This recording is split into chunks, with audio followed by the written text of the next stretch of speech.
All right, war number 5. What's up, by the way? What's up? Thanks for popping in. Thanks for clicking on this video. I do appreciate it. But yeah, war number 5, we're up against Nefty here. I think that we're 2-2 on the season. I'm on path 5 in section 1, so Thing, Mordo. I'll also be taking that Domino to fully ramp up my Apocalypse. And then I've got Nova in section 2 with Quake, Tigra with Apocalypse, and then I'm also quaking that Ebony Maw. I'm bringing White Magneto for to place guidance on my Mordo, and then I'll be placing guidance at the end of the war on 2 mini-bosses after I've taken the Maw fight. So, you guys have seen me take that Thing fight several times at this point. I have that fight sped up quite a bit so that we don't have to suffer through it again. But, you know, I mentioned this last war. Last war I had a Killmonger on this node. And with Apocalypse, especially with him unbuilt, it just takes a little while because typically in war you just want to play him to his SP2 because it does so much damage. But here you have to go to the SP3 because every time you knock the defender down they become debuff immune. And that completely negates Apocalypse's SP2 damage and his SP1 damage. So... alright, so I am at the point where I have to make decisions about when... I have to kind of pick my spots on when to max boost. I am going to use the full health boost, but you guys can see I've only got 3 of those 30% boosts, and I've got a lot of the 20% boosts. I've also got a lot of the 6-hour 20% boost because those are in the loyalty store. Is it loyalty? I think it's in the loyalty store. And I've been buying those, actually, I can't remember where it's at, but they're somewhere. It might be in the Sigil store, but I've been buying those up too. So I have a lot of 20%, and, you know, I'm very comfortable with these fights. These are very good matchups. I've done this fight in particular just a handful of times, so I'm not even going to use an invulnerability boost here. I'm going to use combat regen, hoping that I can get through this fight without losing too much health so that I can kind of conserve some of my potions. And then the next 2 fights, Mordo and Domino, I'll be using an invulnerability boost. So, alright, the drill here is just play around his rock stacks, bait out his specials, and get to your SB3, knock him down, and then throw the SB3. And that is literally the entire fight. So, I like to try to control his rock stacks by doing short combos when he's close to a bar of power or out of bar of power. And instead of doing full 5-hit combos to get him up to 15, I'll usually do 4 separate combos, and I'll pull a couple of those combos short so that I can control how many stacks he has, just to make sure that when if I were to finish a full combo at 10 rock stacks, he's not just throwing his special and complicating the fight for me. So there I messed up. I ate a heavy, which is always nice, right at the end of the fight too. Just one little mistake there, and that's a potion. So that's definitely a bummer. But you know, we get through the fight. We're up to 2 code at this point, and I've got guidance on this next fight for Mordo. But yeah, I mean, we don't want to die, so we're gonna heal up a little bit, and then, like I mentioned, we'll use the indestructible boost. So Mordo is, as you guys can see, a global effective defender. So the big thing with Mordo is obviously he gets super passive when he has his power gain buff, and on this node you do have to knock him down to do significant damage. And if you have a buff on you, like if you're trying to bait out his special attacks because he's got the power gain approaching, and he throws his SP1 into your block, it can degen you if you have a buff. So that's actually going to happen to me in this fight. I kind of just, as happens a lot, I kind of just, you know, I've got all the layers in my head, and then there's just so much to focus on throughout the fight that I'm just not going to catch everything. So here he's just, I was hoping that he would charge at me so that I could parry him, and he just is really weirdly passive. And again, everybody knows that when he has his power gain buff active, he's like super passive. But usually he's not this passive when he doesn't have it active. So kind of annoying. Not a big deal. Here I'm trying to bait it out, so I use dexterity there. I get the precision buff.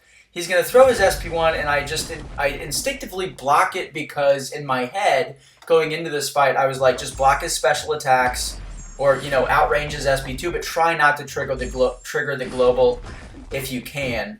And so yeah, so I mean that it's just one of those situations where I was prepared. It's just in the moment, it's sometimes hard to execute everything to a T.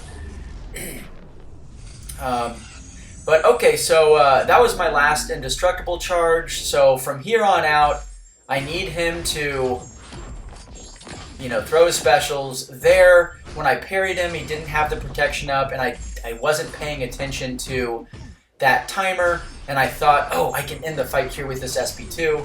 So I throw the SP2, ends up fine, but I end up costing myself about 10 seconds of fight time.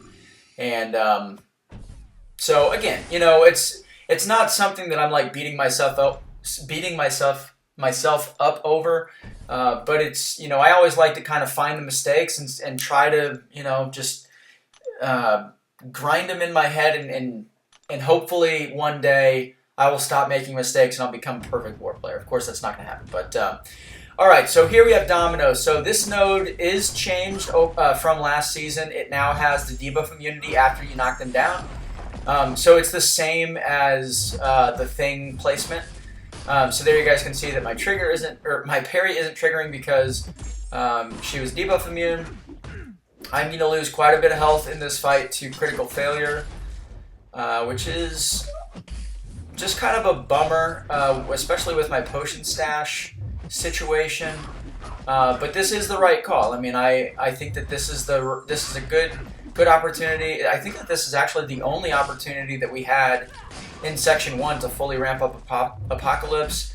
I definitely could have taken that Professor X on Node 23 and used that as the ramp up. But we actually used that fight for Corvus to gain the evade mission because we had Corvus taking a couple tough mini-boss, or I think one mini-boss and the boss. So, okay, so this fight is going to be basically the same as the Thing fight. The difference here is that Domino does not have the health pool or the resistances that Thing has. So, she's going to go down a little bit easier. She's still going to just do all that damage to me. Through various sources, there I lose my indestructible, which is just, it's not like a big deal. It's just annoying. Alright, she's lucky. Alright, so now I can parry her. I can throw this SP3, and this will end the fight.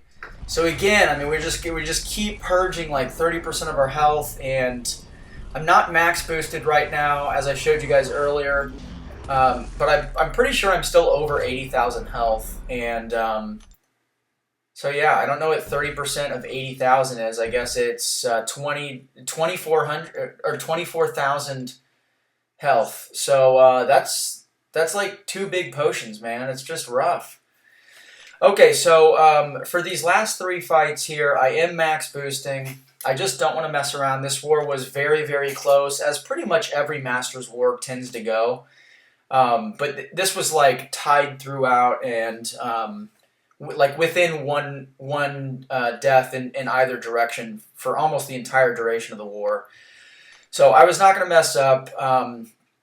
And for whatever reason, man, I'm just really terrified of Tigra. And I guess I don't need to say for whatever reason. She's fucking scary. You know what I mean? She can really mess you up. And especially with this global and her unblockable specials, it's pretty difficult to not trigger dexterity. So, alright, so first things first here, we have this Quake fight against Nova. I've got this one sped up quite a bit. I will make one mistake in this fight. You guys will actually see that. I don't know if you'll be able to process it because of how fast this fight is going, but I accidentally parry him at one point. I get inflicted with the passive Disorient, and then I continue to Quake because I think that that's the only option. And it does cause one of my evades to fail. And so he tags me a couple times. So the Disorient is defensive ability accuracy, which, that I don't know. I mean, it is what it is. But the second fight, we're just going to use Apocalypse.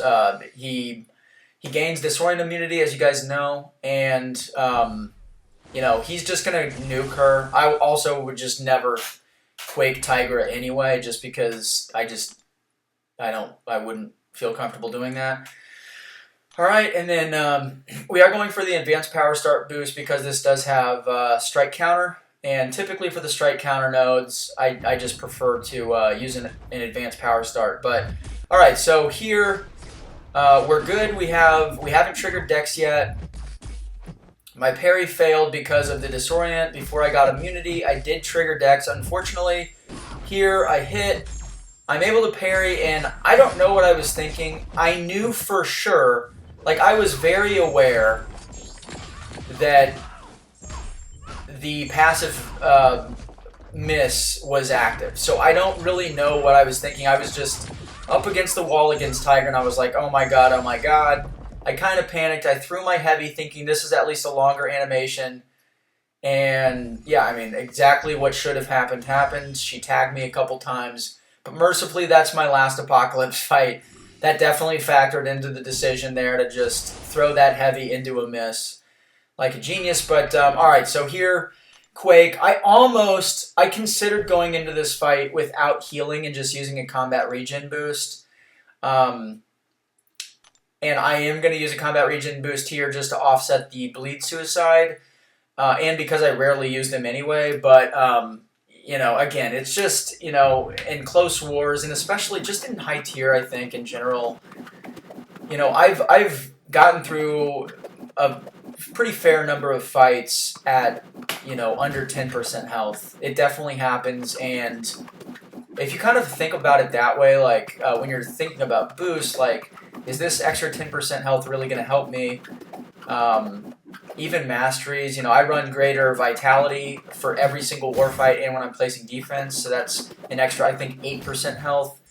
And I just think about it like, how many fights have I won where I finished at under 8% health? And how many fights have I lost when the defender was almost dead? Like, the defender had like 1 or 2 or 3% health. And that's enough for me to always try, if I have the resources, to just do it a little bit more than I normally would. Always heal up, even if I think they'll have no issue, and you know, for the mastery stuff. But anyway, all right. So I placed guidance on Launch Shot, placed guidance on mcoc. We ended up losing this war. Again, it was super close. I think it was 5-6 was the final.